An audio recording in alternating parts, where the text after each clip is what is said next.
Jaylen Brown snaps on Paolo Banchero during Celtics vs Magic Game 2 war. This wasn't just a basketball game, it was a grudge match in disguise, an emotionally charged battle soaked in playoff intensity, with TD Garden vibrating not just with excitement but with something closer to animosity, as Jaylen Brown stormed onto the court with the fire of a man on a mission, dragging the Celtics through the chaos while locking eyes with the Magic like they had trespassed on sacred ground.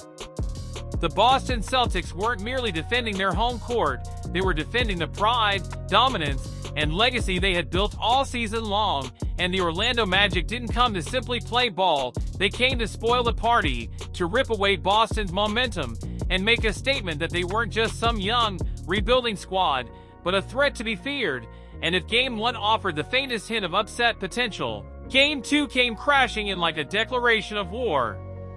Right from the opening tip-off, the tone was clear, there would be no pacing, no hesitation, no easing into rhythm, it was all-out pressure, aggressive defense, and physical clashes that left the parquet rattling, with Porzingis throwing his body into Wendell Carter Jr. like a titan testing another's resolve, and Drew Holiday bodying Franz Wagner with the relentlessness of a man refusing to give up even a sliver of court.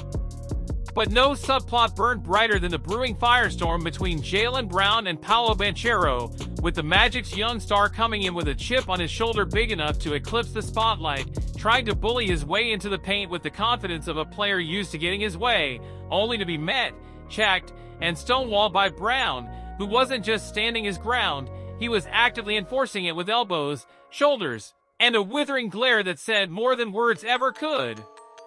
Midway through the first quarter, tensions reached a boiling point. Paolo caught the ball at the elbow, spun hard into the lane, shoulder first into Brown, who stood like a wall, absorbed the contact, and watched the ref blow the whistle for an offensive foul as the arena exploded in chaos, and Brown, jaws set and eyes locked, stared down Paolo with that unmistakable look of someone who just sent a message loud enough to shake the Eastern Conference. From that point forward, it was personal. Brown was glued to Banchero's every movement, denying space, slapping away the ball, forcing bad shots, and on offense, he looked like a man fully aware the spotlight had shifted onto him, knocking down threes, weaving through traffic with precision, and hitting a fadeaway so clean it left Paolo swiping at ghosts. As the first quarter came to a close with Brown already in double figures and the Magic searching for answers. But give Orlando credit, they didn't flinch, they didn't fade. Corey Joseph, the ageless vet, wove his way into the paint with veteran poise. Wagner kept finding cracks in the defense, and Ben Caro, stung from earlier battles, rose up and sent Holiday's layup into the glass with a roar, flexing to his bench like a man trying to reclaim some momentum in the eye of the storm. Yet Boston remained unfazed. Derek White moved like smoke through screens, Horford threw his weight around with the wisdom of a seasoned bruiser, and Porzingis, long-limbed and relentless, turned the paint into his private no-fly zone, swatting and altering shots until Orlando's big second-guessed every step toward the rim, as both teams traded buckets, bodies, and fouls in a back-and-forth slugfest.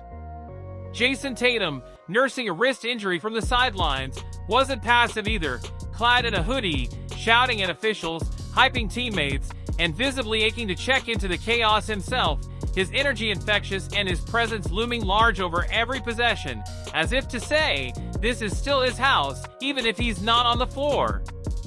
And that's when Brown cranked it up. He knew this wasn't just another game, not with Tatum out, not with the series on the line, and he embraced the moment with the kind of ferocity that separates stars from legends, turning every possession into an opportunity to impose his will, attacking mismatches, sprinting in transition, posting up with purpose, and calling for the ball like a man possessed.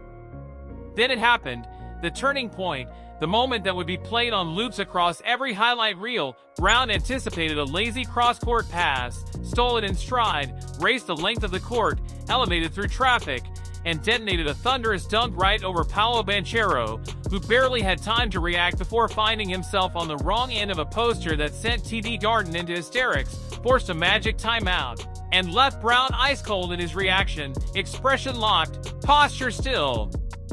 A man who knew he had just shifted the energy of the entire series. But again, credit to Orlando, they didn't buckle. Rookie Anthony Black came off the bench like he'd been shot out of a cannon, slicing into the lane for his own dunk that shut the crowd up fast, and Gary Harris, unfazed by the crowd noise, sent a Brown jumper into the fourth row with authority, proving the Magic weren't just here for moral victories, they wanted the win. As the second half unfolded, the game morphed into a brutal chess match, where every screen was a collision, every defensive switch a gamble, and both coaches, Mazzulla and Mosley, pulled every trick out of the playbook, knowing full well that even the smallest slip could cost them control, all while the war between Brown and Banchero intensified with every tick of the clock. The fourth quarter arrived with the game knotted and the tension high. Brown isolated Paolo, sized him up, dribbled left, stepped back, launched a triple, and buried it, sending the crowd into delirium, but Paolo responded instantly, backing Horford down, fading from mid-range, and calmly sinking the jumper, drawing use from even the Celtics faithful who couldn't help but appreciate the poise. Then, with less than a minute remaining and the Celtics clinging to a 3-point lead, the final blow landed. Paolo tried to force his way into the paint again, but Brown, quick and calculated, stripped the ball clean, ignited the break, and lobbed it to a soaring Derek White for the two-handed finish that served as the knockout punch. Final buzzer! Game over! TD Garden survived.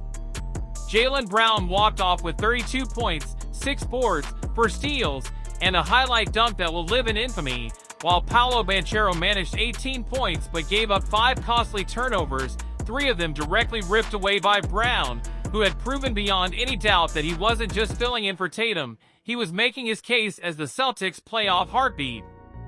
And as the crowd roared, Brown took one last look at Paolo, offered a respectful nod, no gloating, no theatrics, just acknowledgement between warriors who had gone the distance.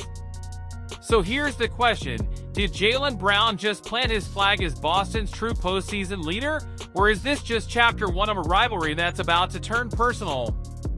Let us know what you think in the comments, hit that like button if you're riding with the Celtics, and make sure you're subscribed, because this playoff saga is only just beginning.